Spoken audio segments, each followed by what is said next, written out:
Hello and welcome to episode 91 of The Thing About Golf, Golf Australia magazine's ongoing search for an answer to the eternal question, just what is it that draws people to this game?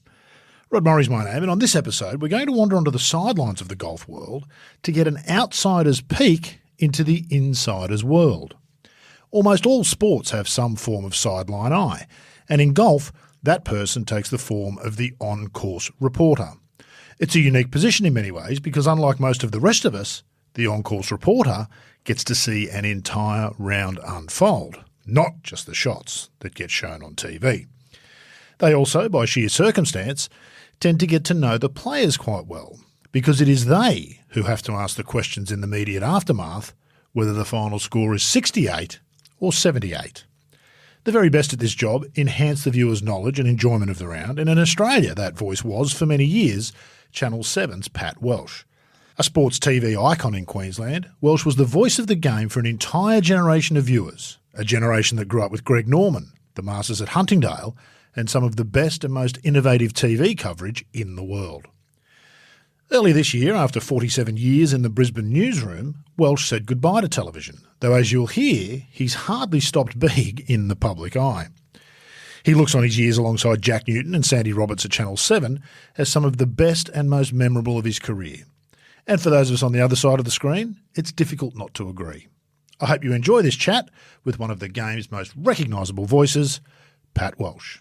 First thing we got to say is thank you. It's a bit of a commitment, the thing about golf, so very kind of you to take some time. No, it's a pleasure, and I understand we're sitting here in the boardroom at Royal Queensland, which is hallowed. The only way you and I are ever going to get in here, Pat, is for them to lend it to us for an interview. But I understand you've also had a chat to Charlie Earp, and I was just asking about his welfare on the way, and they said he's going well, and he's just one of the great storytellers, isn't he? He looks – the problem with interviewing somebody like Charlie is where do you stop? Exactly. It doesn't matter what you do, you never feel like you've got it all. No. There's always so much left. It's like, we've got to do a part 2 and a part 3 and a part 4. He's looking fantastic. Yeah, and wasn't he loved around here at Royal Queensland? We popped over to the pro shop to grab a putter to take a photo. It took us 15 minutes to get back here to do the interview. Just extraordinary. We'll get a photo with you shortly too. The jumping off point, the clue's in the title, Pat. The thing about golf. What's the thing about golf for Pat Welsh? You're a multi-sport journalist who I always have trouble. I can barely keep up with golf, so blokes who do it all. Well, I came from Bundaberg, having a typical country background. So it was cricket summer, and up in that part of the world it was rugby league winter. And that was about it. So I really had no attachment to golf at all in those early days. Knew about it, followed it because of my general love of sport. But, yeah, I wasn't really involved in it. It was only when I became involved in the media that I started to do the stories on the younger group of rising stars. And I was very lucky because I came through an era where we had the Gradys and the Baker Finches and obviously Greg Norman. So that was one of the reasons that I think they came to trust me because I'd been doing stories with them as kids. And we had a presentation here, which I think is fantastic, and I hope every state does it. It was then sponsored by Coca-Cola. It was the Junior Sports Star of the Year. Yes. And so many of the senior stars gathered to be part of that, just to pay homage, I suppose. And these kids were like wide-eyed young kids, and the golfers were amongst them. Yeah. And you got a chance to meet those, the Shane Tates and the David Podlicks. And I remember vividly we organised, a group of us organised, Norman and Grady, the Tate and Podlick at Virginia, where they all came through. And you couldn't have sold tickets. We packed it out. Norman arrived a la helicopter. I was going to say by helicopter, no doubt. Yeah, it was just fantastic. If he could have parachuted in, he would have, Pat. Yeah. So that's how I got to know it and then eventually love it. Play it badly. And again, it introduced me to the people like Alan Border, who came up here from New South Wales, loved his golf. So we started to play golf a little bit together. So it opened up so many doors for me. It's an interesting way to come to the game. It's backwards for most people. Most people are in the game and then they decide they want to have a career in the game. So an interesting way to go about it. When you started to play, actually, let's back up. That match you talk about is available on YouTube. It's been a long time since I've found it. I'll see if I can hunt it down. It is fabulous. From memory, Norman didn't play particularly well, but he hit some spectacular recovery shots and gave the crowd their money's worth. And I think you could see David Podlick shaking quite often when he was trying to sort of hit us. They were completely overrated, the young ones. Right. And I still see them around occasionally, and they speak so fondly of the day. And I remember that Seven, who I was working with at the time, we put together like an hour, I think it was an hour, of highlights that night, which was unbelievable given the conditions we worked under that night. And it was all part of one of the great days in Queensland sport. We've lost a bit of that, haven't we, Pat, across all sports? We have. We've lost a lot of the local feel because all networks are now national.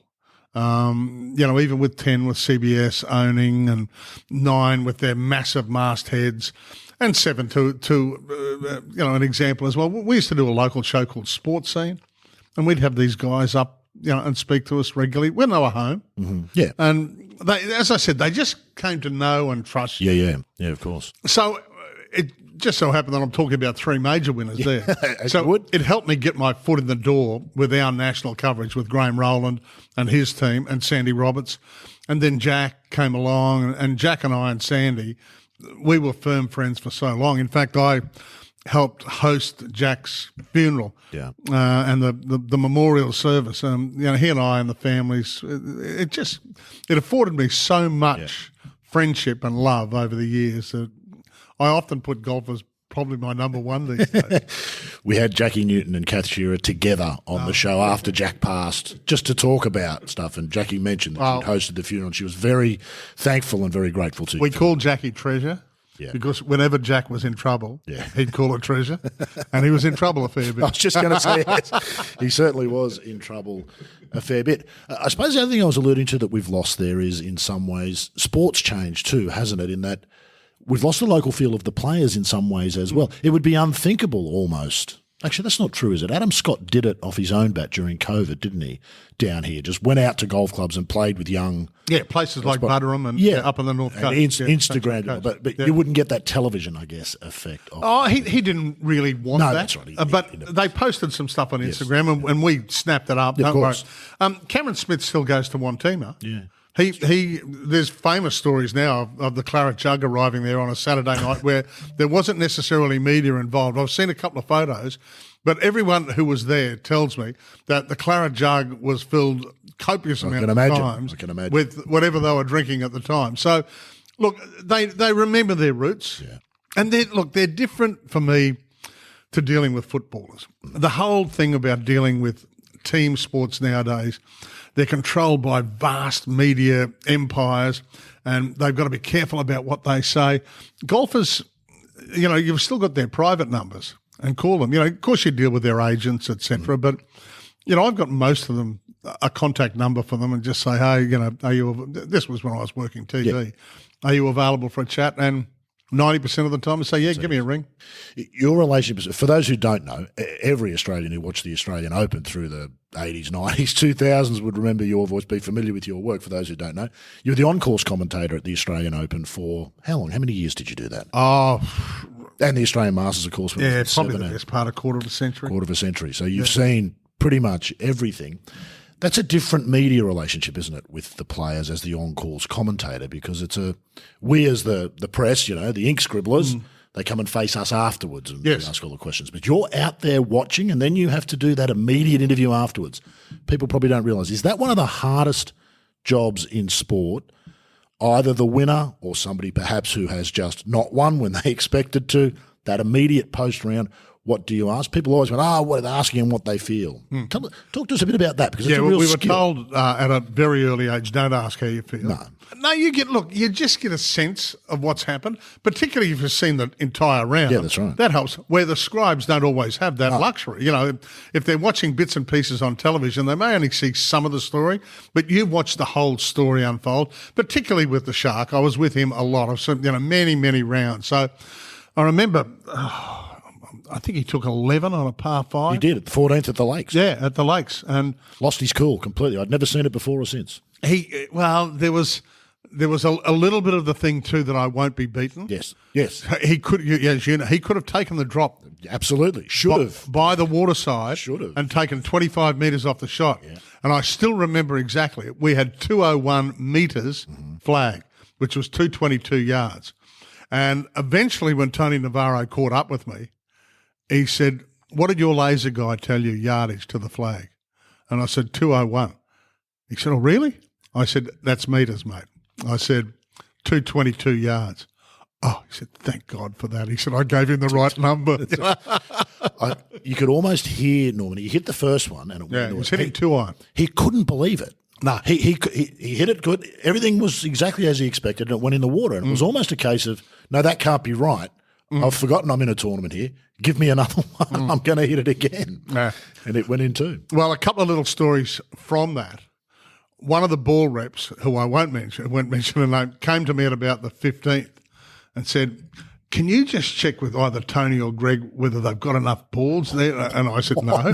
I said, you go and tell him. You're insane. And then I was clock watching for the entire round for one particular reason, because I thought if he was always the television group. Of course. And I thought we get the TV group out at about 5 to 5, which was, I think 5 o'clock was our off-air time. Throw in a commercial break. We won't have time to do the interview. Sure enough, they picked up the pace and they finished in about 12 minutes too. And I get through my earpiece from Graham Rowland, Rocky, who we lovingly call it, said, Paddy, I'd like an interview with Greg. I said, you are kidding. I said, he's literally played himself out of the tournament on one hole. Yeah. And I said, I've never seen it. So he came out of the hut, and we were still on air for about another 3 or 4 minutes, and he sort of looked at me and I looked at him, and there were people everywhere looking for autographs and photos. And I just held the microphone up through the throng, and he looked at me and nodded.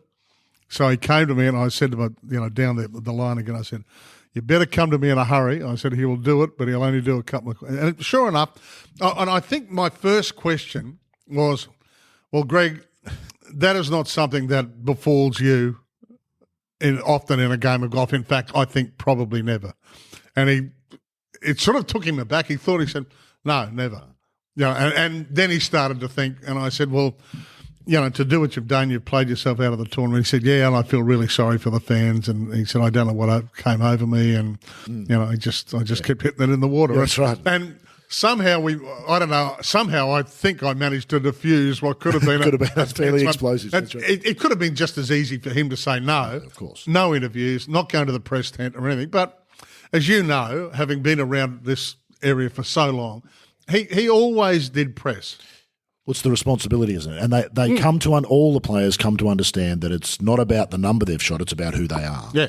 And I think Tiger learned it quite early with Kathy Shearer. She told him in no uncertain terms, "I don't care what you shot. Yeah. I want you in the press room, and that's what you're going to do." Yeah. It's remarkable often, Pat, with players like that. I recall Brant Snedeker, who's obviously not as big a star as Norman, shooting 80-something at the PGA at Royal Pines a few years back. That's right. Yeah. More than happy to come out and face the press. I mean, you're naturally reticent. And the poor PGA girl, we said, well, we need to talk to him. She said, I don't want to go. And I said, well, just go and ask him. He just said, yes, straight away. He came out and said, look, what a horrible day. They handle it better than we think, I think. Yeah. A lot of the time. They know they're going to have days That's like right. that, and they just hope those days come along very rarely. Yeah, indeed. That ability to do that interview goes back very much to what you were talked about before, knowing these guys for a long time, having their trust, doesn't it? He might not have done that interview with a first year on course. No, I don't think he would have, to tell you the truth. And I'm not blowing my own trumpet here. No. Now, I got to know him so well over the years, and all the others, and it was just one of those moments in time. He'd had an awful day, and we said, "Do we talk about this?" And he said, "Yeah, why not?"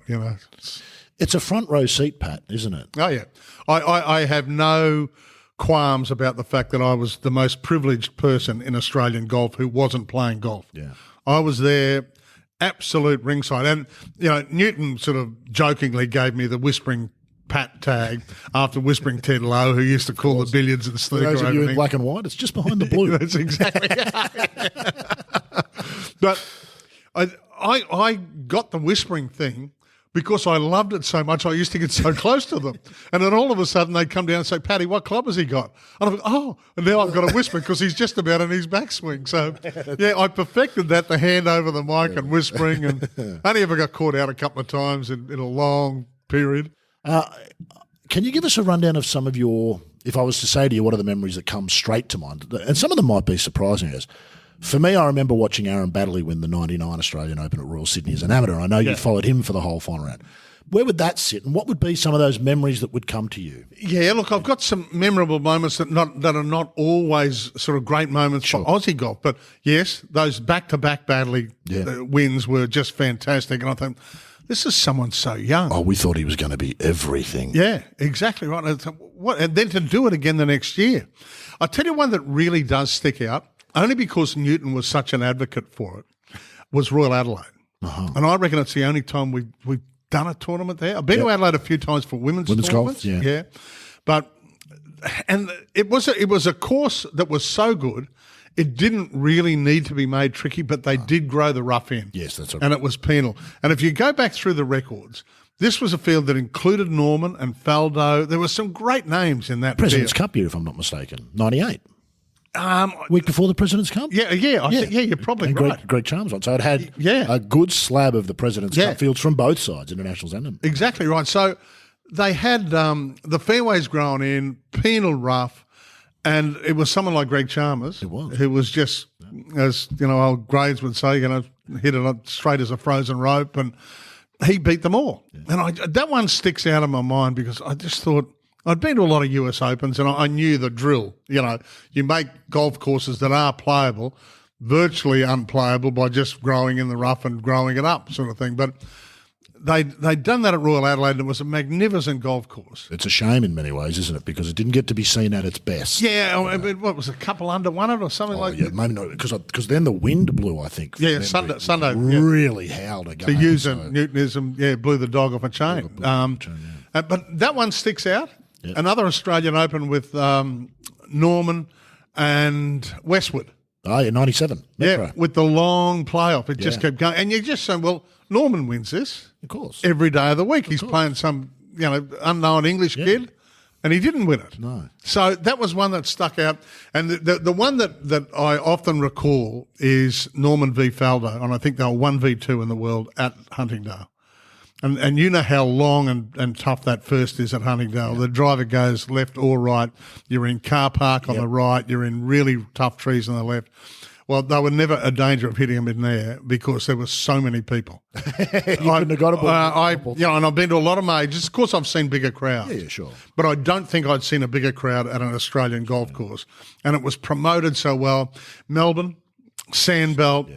Melbourne love their golf, so it tends to get more publicity than any other time, And I thought, this is going to be something special today. And I was really excited in the courtesy car going out with Jack after we'd again waited for Jack, who was late as usual. It took him a long time to shave, Paddy. Only had one arm, so. It took him a long time to do anything. And I mean, he was just late every time. And I just had to make an excuse to the drivers. Oh, sorry, Jack's he's on his way. He'll be here in 3 minutes, I promise. We got out there that day and you could feel the bars. And as we got closer to tee time, these crowds just came from everywhere. And I reckon they were almost 10 deep, either side. Not so much room on the right-hand side of one at Huntingdale, as you know, but on the left, I reckon they were 10 deep down there all the way. There was an incident at 2, the little par 4, little dogleg thing. Yeah, little dinky it's almost little thing. like a 4-iron down and a wedge in. Daly try and knock it on the green there. Yeah, a few have over the years. But Norman played it conventionally and just overclubbed the wedge and knocked it through the back.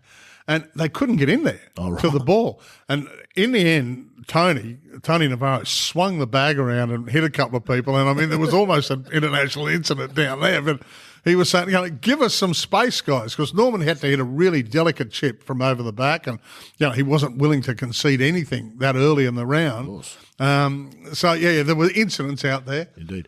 It was a special tournament, that Masters. It's a tragedy that it's gone from the Australian golf calendar. Oh, we used to love it. Yeah, we used to love it, and look, I just seem to recall having my whole summer consumed by golf. Yes, pre-Christmas and then post-Christmas, every Sunday. Yeah, whether golf on the TV. Yeah, Greg Norman Classic. Or the Masters in February, and it's sad. It really is. I mean, now we've got the two big ones, and I mean, the Golf Australia are doing their best to try and make a decent itinerary, but it's just tough. we've been priced out of the market here in Australia. Tiger Woods priced most of the world out of the golf market. Not deliberately, not through malice, just by being as big a star. Yeah. You can't afford to get those guys here anymore. That's right. Everyone wanted it. Can you imagine somebody saying to you, just before Faldo and Norman hit off that Sunday, this tournament will be gone in 20 years? No. It would be unthinkable, wouldn't it? No, exactly right. I thought this was going to be part of our landscape, our sporting landscape forever.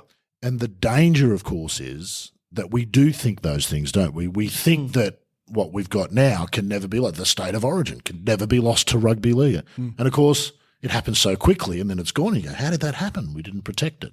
Any thoughts on that? You must have seen it.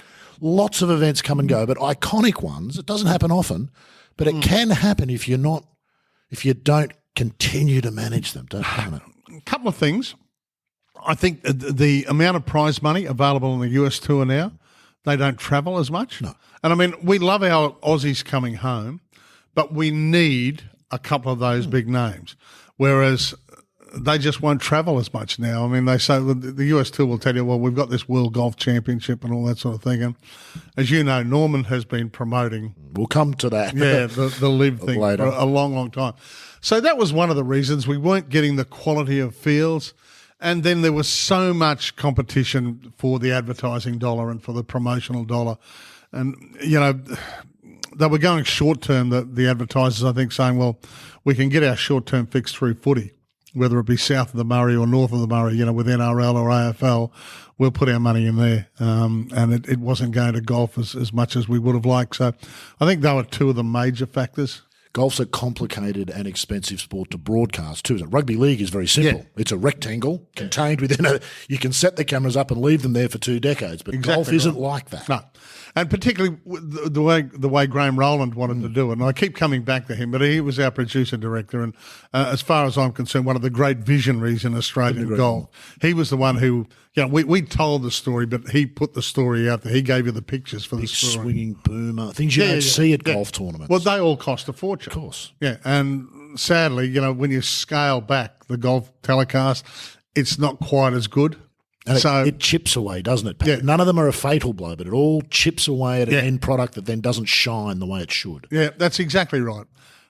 I have no doubts that I belonged to the golden age. Yeah. You know, we're doing the 80s and 90s, and we had Christopher Skase's money, and he was wanting to take. So you only get one Alan Bond, but you kind of might have had two there. In a way. Yeah. And I'm fully cognizant of whenever I talk about Skase that there were a lot of people damaged from the Skase era. But Skase wanted to promote golf. He spent a lot of money getting Jack across the 7 exclusively. He picked us up the US and the British Opens, which we did back-to-back in the late 90s, late 80s, I should say, 88 and 89. Yeah. The two that I did, 88 and 89, were Curtis at both US Opens. And the first one at Royal Lytham was Seve. It was just unbelievable. The second one was Troon, when we had the 3-way playoff. You've been kind of blessed, Pat. Really, haven't you? A lot of people out there taking quite a dislike to you now. All of a sudden. Well, Sevi's round is something that I'll never forget. It was one of it had been a tournament that had been marred by rain. I think we went to the extra day. I think it was the 5th day. I think you might be right, actually, Monday. And then, of course, the year after in Troon, where we were blessed with wonderful weather, and Norman shooting lights out on the last day to shoot in the contention. I did that day Grady and Watson. Right. For the entire 18 holes. And it was just, Graves had a problem. I think it was the 17th, the par 3. It was sort of between clubs for him and it had troubled him all week. And that was really his only blunder. But I still think Graves should have won that. We've talked about it a bit. He doesn't like to talk about it too much, you know. I'm so pleased that after that, he won his major virtually straight up. Straight away, that's right. A bit like Adam Scott with the Masters after what happened to him. That was exactly kind of important, yeah. But there's a funny little story with that one as well. As you can imagine, last day crowds coming down to a 3-way playoff at a British Open. So the entire course is gathered around the one group. Yeah. And that was the first year of 4-hole playoff. Oh, of course it was too. Yeah, Norman went birdie. Yeah. And we don't need to talk about what happened. No, we won't talk about what happened after that. But we got there, and and just as we were getting ready to go out, and I was obviously inside the ropes, there's a tap on my shoulder. And again, in those days, it was fairly crude what I had. So I had quite a bit of gear, And I had a tap on the shoulder saying, do you want a hand to carry that gear? He said, I'd love to get sort of front row seats to this playoff because you can't see through the crowds. They're 25 deep. Was it just some punter? No, it was a guy called Martin Crowe, who happened to be the New Zealand cricket captain, who I'd met several times here through mutual friends. So we knew each other quite well. Fabulous. Which was all good. So I had him as my audio assistant going around. Wonderful. We get out 3 or 4 steps onto the first fairway at about the 280 metre mark or so. And a couple of big bobbies have come up and they say, hey, you know, in the broad Scottish accent, I know who you are. You've been here all week. But, you know, you can't just be dragging people. And in his best Aussie accent, he said, hey, mate, he said, we've got 2 in the grand final. How many you got? You know, and the 2 big bobbies sort of looked at each other and just shrugged their shoulders and figured he must have been another mad Aussie, you know, and let us go. That's outstanding. And so I had Martin Crowe as my sound assistant for the 4 holes of the playoff. Magnificent. The nerves for the players are obvious there. Yeah. What's it like for you as the on-course commentator? There's pressure, isn't there? Oh, yeah, you've got to get it right. But I learnt the value of preparation from the likes of Sandy and the likes of Bruce McAvaney, that if you go in with as much preparation as you think you need for that tournament, and then you start to glean a little bit of extra stuff by standing around on practice days, just talking to caddies, talking to the pros when they go for lunch, give us an idea of what you're hitting into this par 3 if the wind's against you, which it's going to be against you pretty much all week. You know, for the average mortal, it's probably a 7-iron. What are you hitting? No, probably, 8, strong 8, or maybe even a, really heavy 9 if I can belt one, if the wind dies. And you just have those little things in the back of your head. So, yeah, it was preparation, preparation, and then a little bit of local knowledge with with the guys. Of course, the problem for you would have been, Pat, in some ways, you're not a golf professional. No. Or even an elite amateur golfer. And so the golf elements, I imagine, you need to be somewhat careful. Reading lies and those kinds of things. Fully cognizant of that. Copped a little bit of criticism in the early days, maybe got a little bit of cocky. Yeah. And but the likes of Tom Ramsey and co would bring it down. So I refined my technique to yardage, wind, what was happening around with just the general atmosphere, which I think people appreciate because they're sitting in their lounge rooms, where it's climate controlled. So they like to know a little bit more. So I would like to try and tell a story rather than tell people how he was going to play the shot. Yeah, because that's the tricky part, isn't it? Is it? What's this lie going to do? Well, if I knew that, I wouldn't play 15, would I? No, well, I remember one Norman hit his drive under a little tree, under a little bush, and he knew I had what was fondly referred to amongst the pros as a power cut. So if you're local, I was one of the few golfers that could go around Albion Park Racecourse in 3 shots. And they were going the other way that day. Yeah, and I mean, the likes of Charlie Irvin said, Paddy, I'll fix that. And I say, Chaz, your most famous student hasn't been able to fix it. Right. And so start from the world number 1 and work down. Now they just watch me and laugh. But it was one of those days, I don't know, maybe a Friday afternoon or something, Norman had the afternoon tea time. And I think it might have been Royal Melbourne, underneath a little bush left. So he sort of backed into the bush, being very careful not to break any twigs or anything like that. And he was still about 160 metres out. He's played this huge roping hook with a choke down 3-iron and ran it to the front shed onto the green to about 8 feet. And I mean, the place has erupted. And remembering he's played the big hook. So he's shaken himself down as he got out of the trees, handed his club back to Tony, and deliberately walked over to me. And he said, and that is one shot you'll never be able to play. Is there an opportunity for much levity? I mean, 2 questions. Do we take the game too seriously a lot of the time? And is there much opportunity for that kind of levity? And is it important to take it, do you think? Well, I let them go to that level. Yeah. They knew I was out there, regardless of which group I was following. And I would often go up and say to them on the putting green or the range, I'm with you. Just I'm with you today, and I'd see the caddy. I said, if you see me, and you get a chance, just give me a club, which we awesome. And the players were always okay with that because they all knew me. And you've got to remember, a lot of our guys had sort of made their money for the year in the States. They were home. They were in a little more relaxed mood.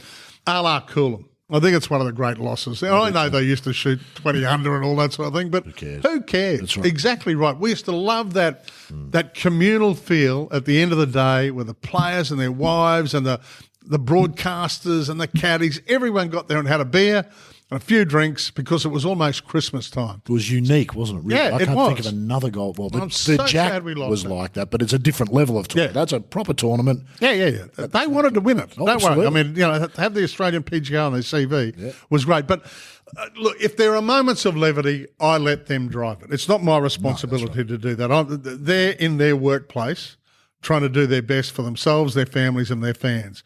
But if there was a moment of levity and they instigated, I was more than happy to join in. And, of course, it was one of Graham Rowland's initiatives to start the interviews on the course.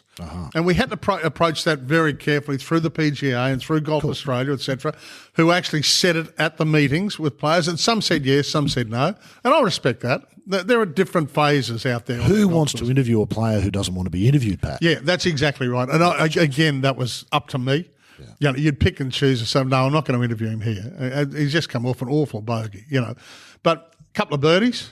And I said, well, what about this interview? Normally it was par fives where they had a decent walk, and they say, yeah, and I just walk up the tee, as they're walking off of the birdie and say, any chance of a quick chat after your tee shot? And they say, yeah, of course. Tim Barter at Sky Sports does those interviews as well as or better than anybody I've ever seen. They might be the most difficult interviews in Auckland. How do you feel about them generally? My own view's always been they're very high risk, and when they go wrong, it's awful. Yeah, I didn't like them to start off. I said, what more are they going to tell us? That's right. But I tended to try and make them about in the moment. Yeah. We've just seen you make two great birdies. This course is tough this afternoon. And if you say something like that, I'll say, yeah, you're right.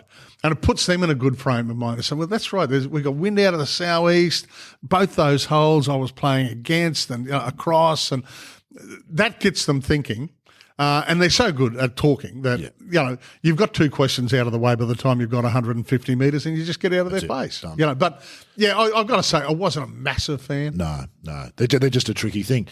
What's the role of television in golf in particular, Pat? I think it's different to all other sports for some of the reasons we've already talked about. The size of the playing field, the number of competitors at any given time who are there. People complain about seeing things on tape. There is no other way to do it. You can't watch 150 golfers live. Right. It's not possible. Yeah, that's an art form. Yeah, go for all those critics. Go and sit in the truck. Box. Yeah. Sit in the truck and see how it's done. Look at the bloody hard. Look at the screens and the pictures coming in. You pick what to put on there. Exactly right. Role of broadcasters is a thing that been a big proponent of for a long time, is to make stars out of people. Because they're not press, are they? We sometimes demand that commentators get involved in news aspects of the broadcast. You can understand the desire for that, and sometimes it's appropriate, but that's a tricky relationship for a host broadcaster, isn't it? We want people turning on, not because they're rusted on golf viewers. We've got to get we're going to get them anyway. Yes. We want the extras. The extra eyeballs, as they say in television. And I think by making stars out of ones that aren't as well known. Everyone knows Norman, and back in those days, everyone knew IBF and everyone knew grades because they'd won majors. They were coming home and they were stars. It was who out of the challengers has an interesting yarn, has an interesting backstory, and I reckon that was for us to tell and try and, if they came out to Royal Melbourne that afternoon, oh, yeah, that's that kid I saw on Channel 7 last night, and his father's from Lithgow and he was driving a truck just to give him the money to buy clubs and get some lessons. And that's my feeling about how sport should be done. Narrative. And it's about, ultimately, the only thing that's interesting in this world is people, isn't it? Yeah, exactly right. At the end of the day, that's the only thing. Bob May and Rocco Mediate make Tiger's stars shine brighter, don't they? Yeah. Because they've come from nowhere and everybody's cheering for the underdog, although we're all really cheering for Tiger. We know that he knows he's going to win. They know he's going to win. He knows they know. All of that Jack Nicklaus stuff. How do you do that, Pat? Well, that's where my journalistic background comes in because, I'm a very proud journo of 47 years as well. So that helped me. I mean, you've got a lot of ex-golfers that don't probably have the ability to do that narrative. I did. And that was a talent that was learnt over a long period of time. I cut my teeth as a young journo going to accidents and flower shows and interviewing politicians and things like that. But I always believed that, try and make stars out of the people that we work on. So I hoped I became pretty good at that. in telling the story as I would when I was out, because you had 18 holes to work on it. Yeah, you didn't have to tell his whole story in a minute and a half. You know, so we're showing Norman's shot naturally, but we're also going to show, you know, Elvis Smiley's shot. Yeah. What do we know about Elvis Smiley? So I would say to the director, give us a little bit of lead-in time. So Elvis walking to his ball, chatting to his caddy, so I can tell a quick story about Elvis, you know. And we talk about his mum and we talk about his dad and stuff like that, and we just make him known. And so that's how I used to do it. People sit at home, we make the same mistake with golf. We don't appreciate how good professional golfers are as recreational golfers. We genuinely don't. The same's true of broadcasters, is it not? It's something that professionals make look easy. Yeah. But it's not, is it? Well, my stuff is pretty easy, to tell you the truth. I mean, I love the guys like the Sandys and the Jim Nances, you know, good morning, friends, or hello, friends. Hello, friends. Yeah. I marvel at the way they work and allow their experts and draw the best out of their experts, you know, so they're analysts. And Sandy and Jack worked so well that way. And I mean, they were the two that I spent most time with, let's face it. I travelled with them, lived in hotels with them, dined with them, and all that sort of thing. So, you know, I like you, I'm a massive watcher. So you listen to all the broadcasters and you love all the broadcasters. You know, you love the Raffertys and all that sort of thing in the world. I remember him saying to me at President's Cup, 98, the one we won. You know, when you're out there, you're sort of in the moment. And he was doing one of the American. Who are you talking about? I'm just trying to. Did you say Verity? Sorry. Oh, Verity. David Verity. David right. Verity, yes. Also with Live Now. Pat, have you got something you want to tell us? No. So, yeah, sorry. Where did I get that from? Yeah, David Verity. I remember, yeah, I love his turn of phrase. Yes. Obviously. But he was out there at the 98 President's Cup and we were doing Tiger and Greg on the last day. Mm-hmm. Now, I sort of went up to Greg. It might have been about the 8th or something like that. And I think Paz had holed out over the back of the course. So they were way in front of us to win the President's Cup. And I said to Greg, you know, from a distance, I said, we've just, you know, thumbs up, we've just won the cup. But it didn't change his demeanour whatsoever. It wasn't about the President's Cup that day, not those two. Yeah, exactly right. And that's one of the great days I've had on the golf course. It was a momentous moment, there's a momentous moment in golf. Yeah, because we got to the backside, and as Melbourne could do, we went from a hot northerly, I think, to the cold southerly. You know, so I changed the golf course around. And Faraday was doing his business, I was doing my business, and we didn't say a word to each other. I, you know, nodded on the first fairway, and that was about it. Anyway, we got to about the 14th, and the two of them have striped these 3 irons to about 8 or 10 feet, and it was just the best golf you'd ever seen. And Faraday walked across to me. He said, "Hey, kid," he said, "you're seeing something extra special this afternoon." I said, "Hey, I'm fully aware of it." I think Tiger won one up, didn't they? One up, yeah. Yeah, went to the 18th. Just grounded, just did what he had to do. That was all he did. Yeah. So, you know, a couple of the ones that stand out in my mind weren't necessarily the majors. No. You know, I mean, some of the great moments in Australian golf were stuff that played out at Royal Melbourne or Huntingdale or, you know, Kingston Heath, Metrop. Yeah, I'm a bit unfair there. I'm dropping a lot of names from the sandbelt. But that's iconic Australian golf, isn't it? I wonder, there's a million things I want to ask you just after that last bit. I wonder if we make enough of that in Australia. One of the things we have to offer world golf is the sandbelt. Yeah. We haven't played an Australian Open there until this past year for 15 years. Yeah, that's exactly right. And again, that's to do with money, as you well know. I mean, Destination New South Wales put the prop up and won the prop. I think it's written into the contract, isn't it, that we take one back to Melbourne? I think I think they might have renegotiated to two, but either way, because there's a couple of things that plays in there. Golf fans would love to see the Australian Open go right around the country. Exactly. Emirates, who are paying the freight, don't want that because they don't fly out of every city in Australia. So where's the value for them? Yeah, I know. The broadcaster doesn't necessarily want it because there's great expense in setting up a brand new golf course every year to broadcast. How many kilometres of cable do they lay? Exactly right. And the sheds and the production materials and the scaffolding. It's an enormous operation. That's just the Australian Open. You imagine what the Open is like or the US Open. Yeah, that's exactly right. And the thing is about the sandbelt, and we're harping on it a little bit, but you get the young Australians over there, and we've got a lot of them on tour now over there. They get into the locker rooms and they say, well, come and play Kingston Heath. come and play Metrop, come and play Royal in the composite course, because these things are golfing masterpieces. So don't leave it too long in your life before you come down to play.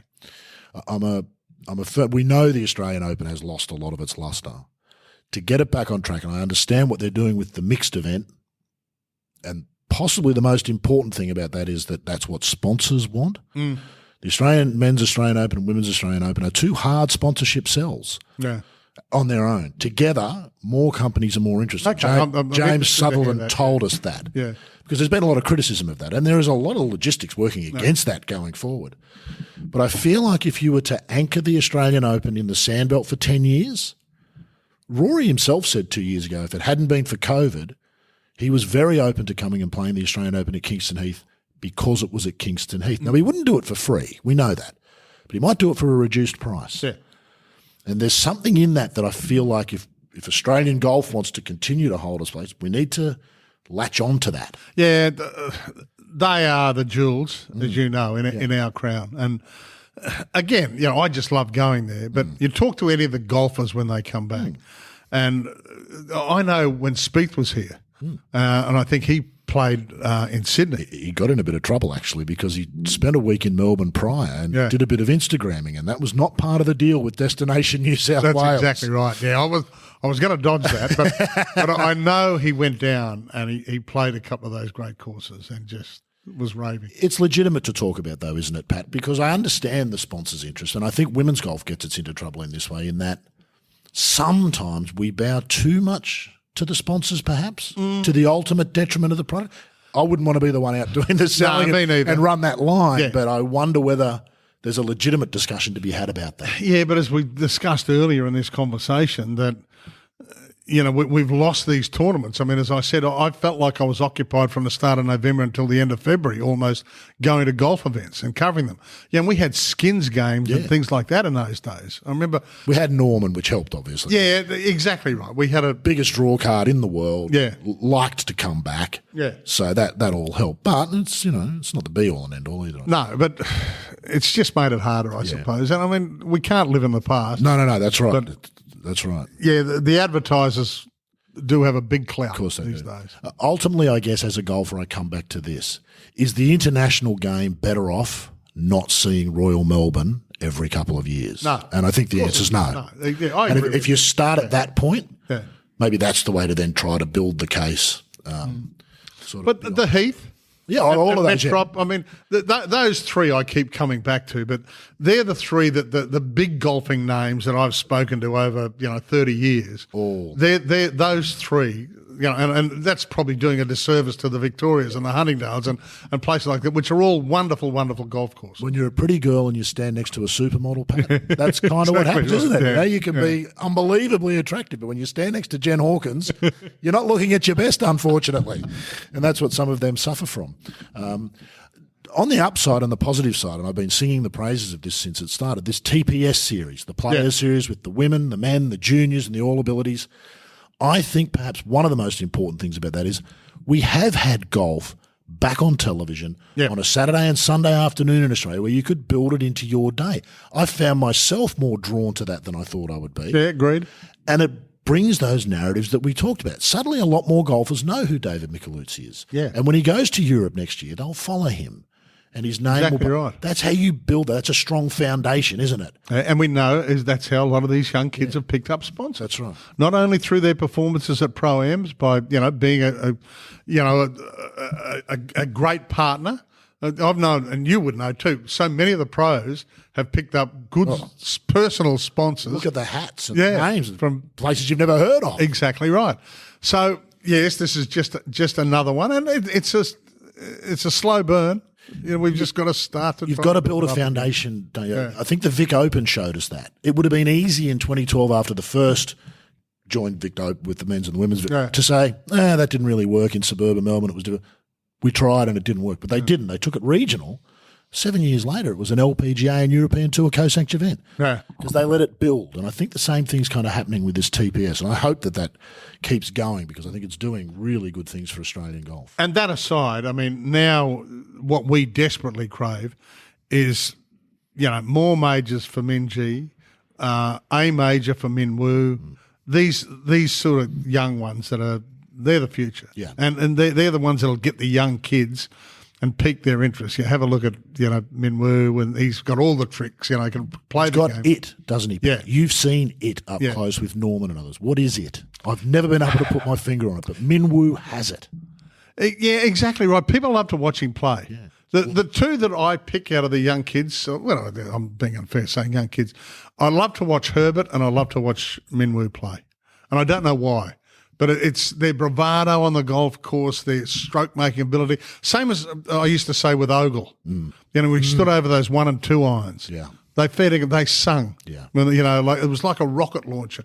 And you sit there and say, well, I can't do that. And I will never, ever be able to do that, So I think they're the two that I would love to see, really now start to make their imprint on global golf. You can see the desire that Min Woo was not at all uncomfortable on that stage this past weekend. We're recording this just after the Players' Championship when he really had a genuine chance to win that. That's a bit special too, isn't it? You must have seen players in your time who, when they got into the bright lights, it was not their comfort zone and was never going to be. And if you don't have that, you can't go the next step, can you? Yeah, you sort of knew. Yeah, you sort of knew that come Sunday and I'd be in the group. In saying that, I mean, we had one of the most intimidating people in golf playing here, normally in the last group on a Sunday, Norman. And not doing his best to make everybody else feel comfortable, you might. No, he soaked it up. He was the star at the dinner on the Wednesday night or the Tuesday night. Oh, you're playing with me today, are you? Yeah. Lucky you. He was the star of the Pro-Am. His 3-ball on a Thursday and Friday was cameras everywhere, journos everywhere, and these other two kids were along for. And the thing that used to anger me a little bit was if Greg was first to putt out, the crowd would start to move. Right, yeah. And I said, well, hang on a minute. You've still got two guys that have got to finish their hole yet. They're standing over 4-footers at Royal Melbourne when the wind's been blowing all day. That's right. And a 4-footer becomes 30-footer sort of thing.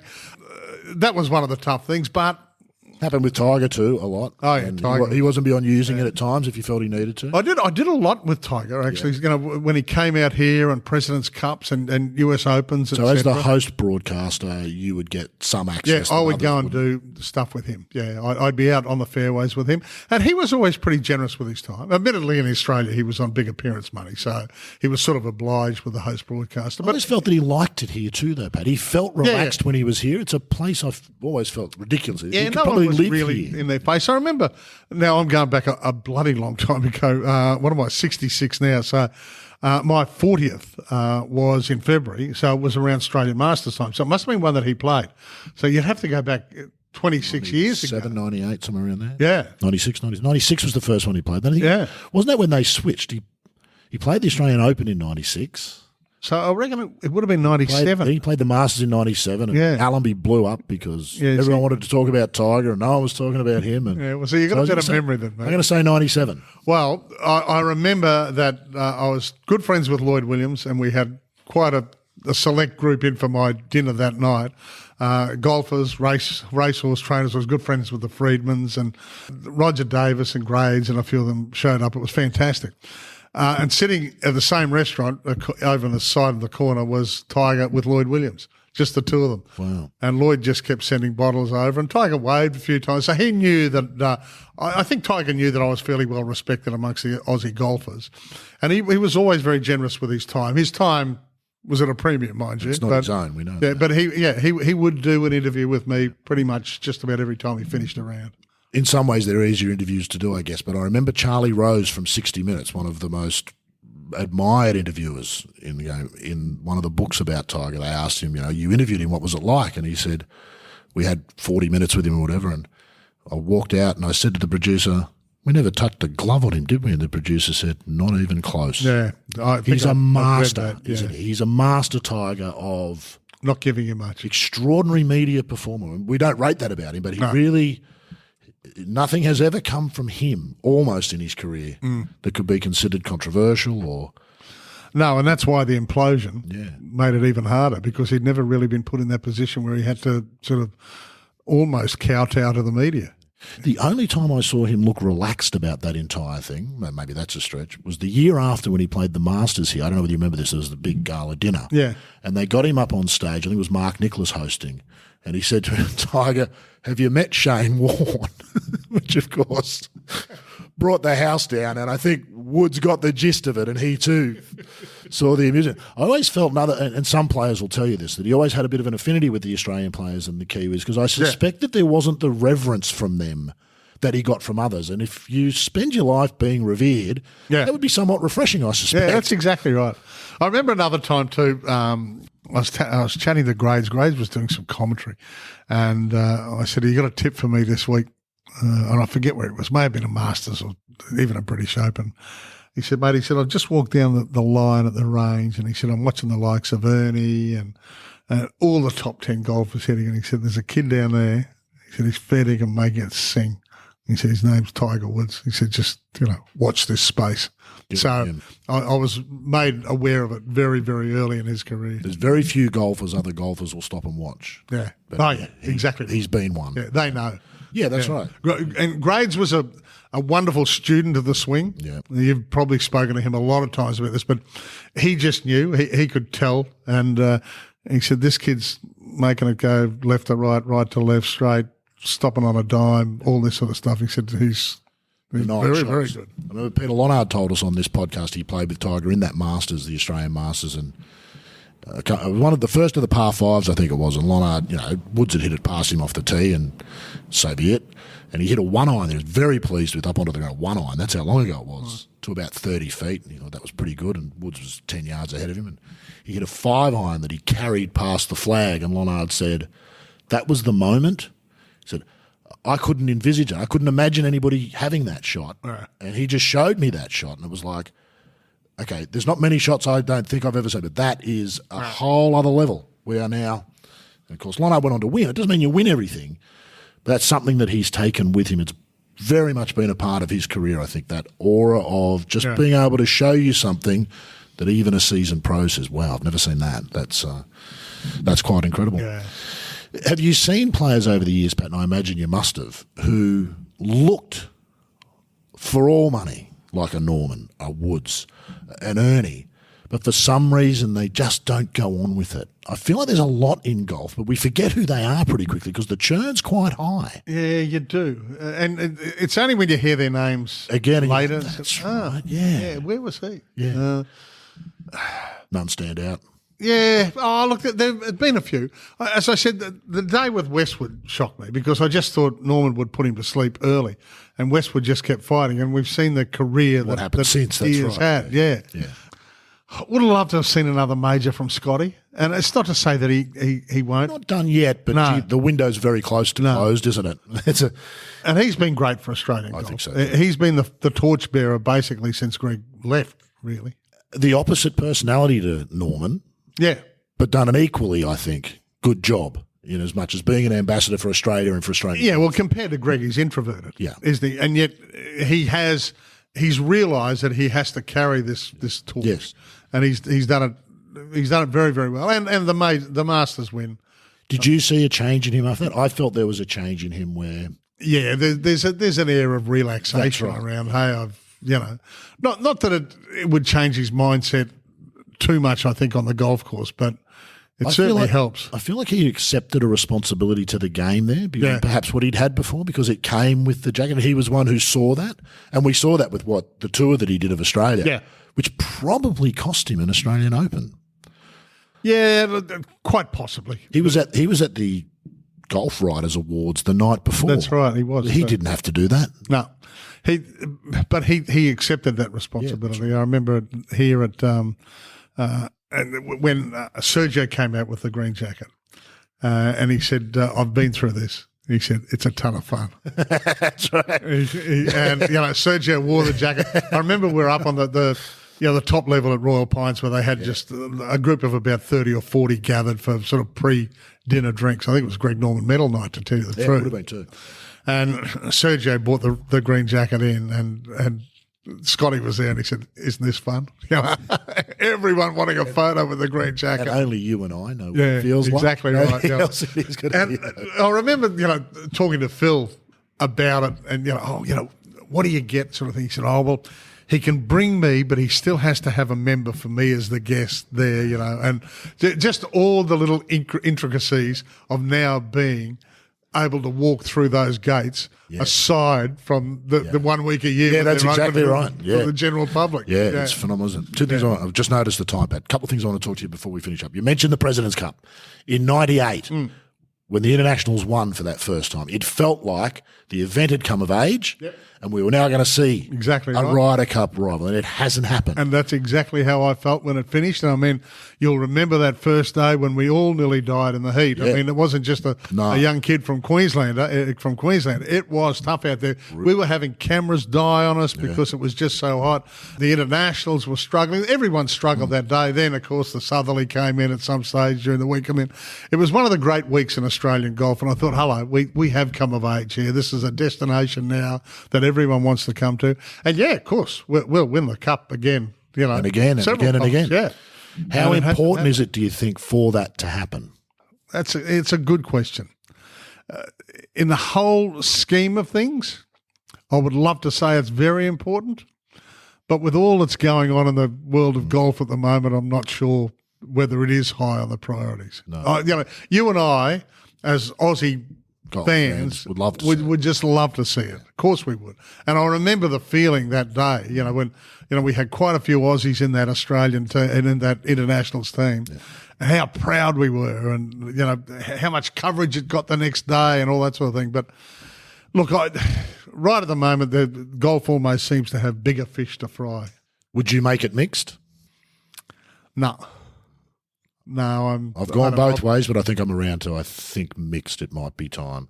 If you want to make an omelette, you've got to break some eggs, and that would actually break some eggs. Yeah, you're right. And I'm more than happy to listen to... Yeah, we tap on eggshells in golf and we call it innovation. But genuine innovation, that could be interesting. The two other things I want to talk about, television generally, in a social media world, technology, we know how it's affected golf. Might not be an industry that's been more affected by technology than media. I'm from a newspaper background. That doesn't look anything like it used to when I started.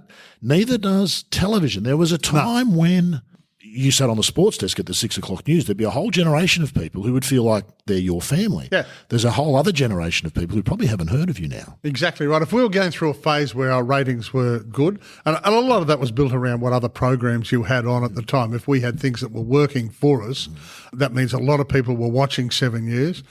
Yeah, it seemed everyone in the city knew you when you went out to go to dinner in Brisbane or have go to a nightclub or something like that. When I was young.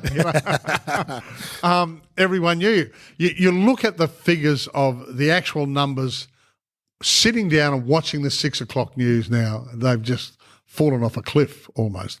But that's not to say people aren't watching some form of news. They're going through their phones and that. And don't ask me how to explain all that stuff. I'm dinosaur.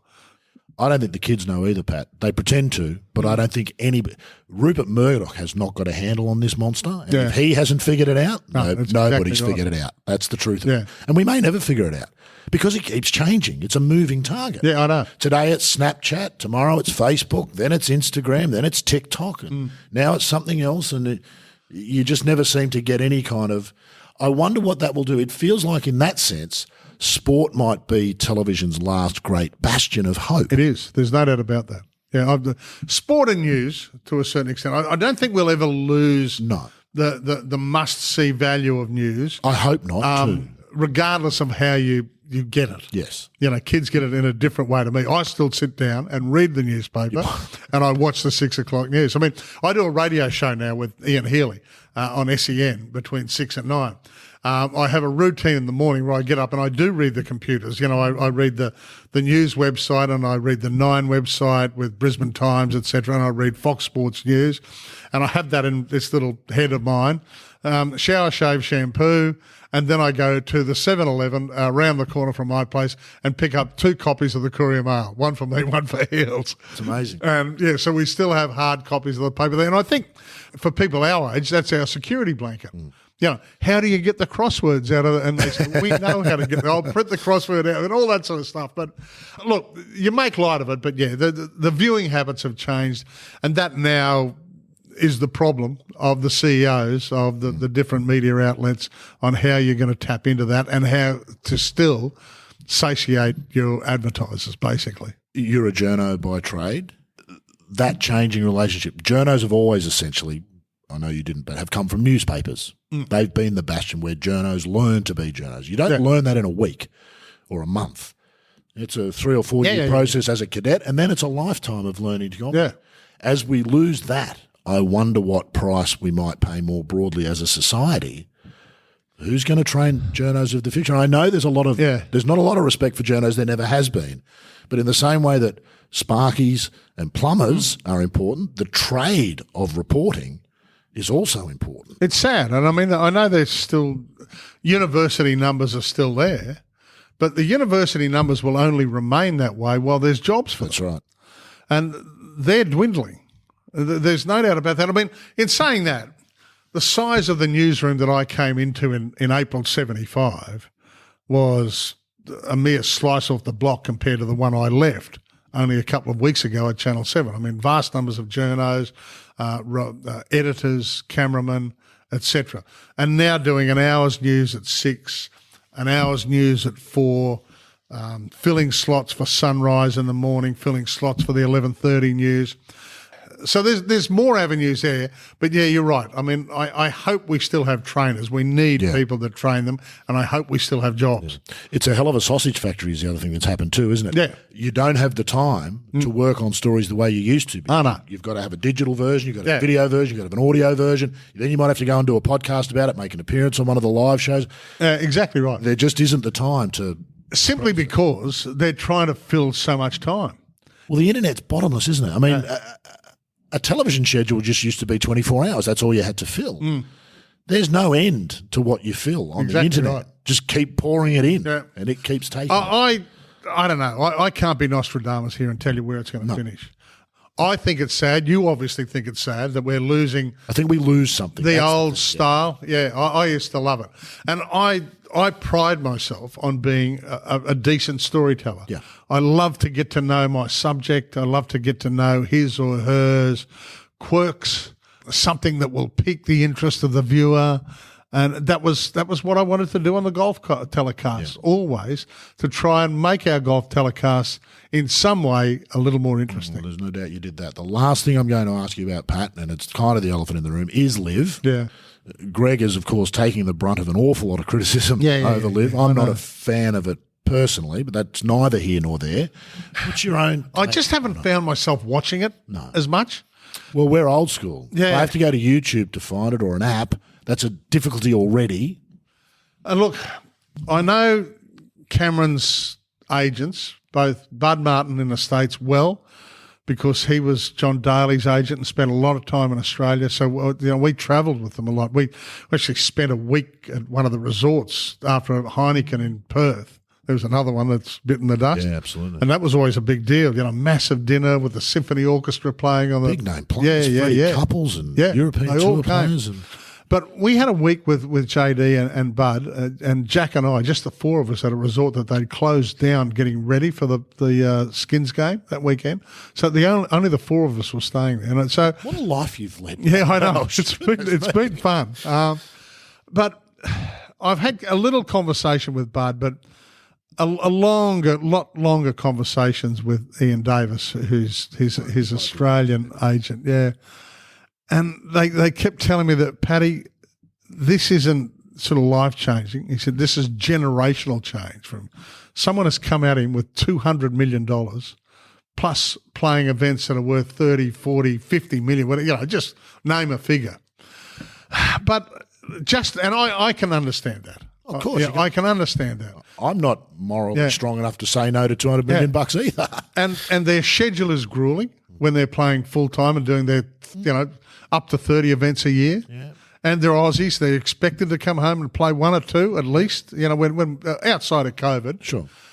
But as good a mates as I am with Norman over the years and that, I just haven't found myself watching it as much as and being riveted to it like I was with Minwoo and Scheffler going head to head the last. The other unspoken thing about it feels to me is, and it's a very legitimate question, is that sustainable, that business model? It hasn't been organically born from a business model or a business plan that says this is workable. And I wonder, the question that has not yet been asked of the PGA Tour is, where's all your money coming from all of a sudden? Now, we know they have reserves, but reserves, once they're spent, are gone. Yeah. Have they got sponsors lined up to take on these designated events and those massive purses? That's something you've got to ask the Saudis, I suppose. How long are you just going to keep putting money in? Effectively billions of dollars. Yeah, that's right. I mean, they say they make that in 10 minutes. But not forever. There's a whole reason they're doing this. The Saudis know that oil is going to run out. They don't have this luxury for long. I know. This is a conversation that's going to go round and round. I mean, I would love to see it. I'd love to see them both work. I'd love to see peace, to tell you the truth, in the ideal world. I'd love to see peace. Like to say. Well, that you now have the almost unimaginable situation where you kind of don't want Liv to stop, because if they do, if you thought the PGA Tour were bad custodians of the game before, and they were, if they see off this challenge, they're not going to get better. No, of course they're not. They're not in any way reticent about what they've done. They then know that they'll never be challenged again. Right. Because the biggest challenges in the world have just drawn the line in the sand. And if they if they step back across the line, you're right. The US Tour has to me, it does feel sad for the game, which does not mean I'm a PGA Tour proponent, and I never have been. They've been doing the wrong thing by golf in so many ways for an awfully long time.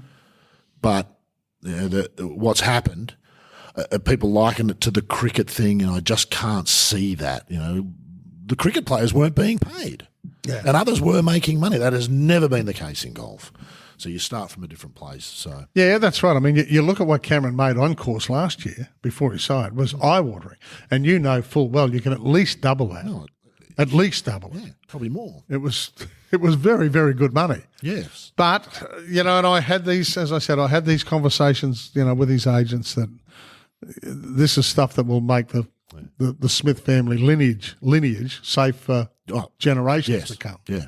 They'll be life members at one team. No doubt about that. Well, wonder he hasn't bought one team. Who knows? He may well.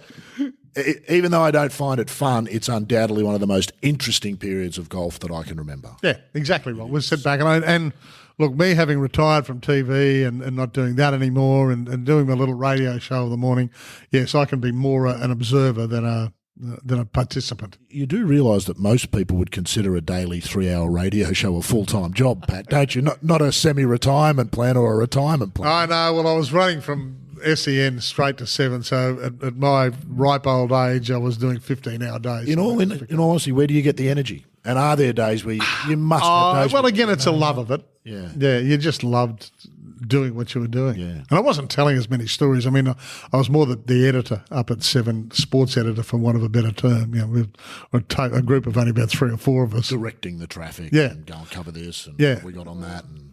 But no, I'm relishing what I'm doing now. Yeah. Love working with Healy. Got a different take on, obviously 119 test player, but we have to do a little bit of racing, for example. No idea, Heels. None whatsoever. Excellent. So we've had Kieran Maher on not long after a Cox Plate a couple of years ago. And he pointed to himself. He said, in other words, I said, look, we've got to get to a break. I'm giving him the break, got to go. He said, no, I want to ask a question. I said, hey. So we've done a 3 or 4 minute interview about. He said, oh, Kieran, he said, yes, Heels. He said, just one quick question before you go. He said, do you think Sir Dragonet's got a skinny nose? And Sir Dragonet just won the Cox Plate. I've never thought about that, Heels. And he said, I don't think it bothers me to tell you too much. So that became his signature tune. Then every time we had Robbie Heathcote or Tony Gollan, I said, how many horses out there with skinny noses? He said, Sir Dragonet won the Cox Plate and it's got a skinny nose. They'll be trying to breed it into horses of the future. Pat, I know you've got a million stories. We haven't got time to hear them. It's been fabulous of you to join us. And for a generation of Australian golf fans, can I say thank you for all the work you did. And I know you enjoyed it all, but we enjoyed it too. Well, believe me when I say it's been a pleasure. Thanks very much. Wow, talk about a front row seat to some remarkable moments and what a lot of fabulous memories. Big thanks to Pat Welsh for sharing just some of those recollections with us, not to mention some thoughts on the modern state of television and media in general. Well, one of those players Welsh would have waved a microphone in front of more than once is one of only 11 Australian men to have captured one of golf's Grand Slam titles. All of a sudden, everybody added 1,000 yards to their golf course, and they made length disproportionately advantageous. It used to be sort of balanced. It was like important to be, it was nice to be long, but it wasn't, you could make up for it in other areas. They've taken out the ability to make up for it in other areas. So you have to be long. That's 2006 US Open champion Jeff Ogilvy. Next time on The Thing About Golf.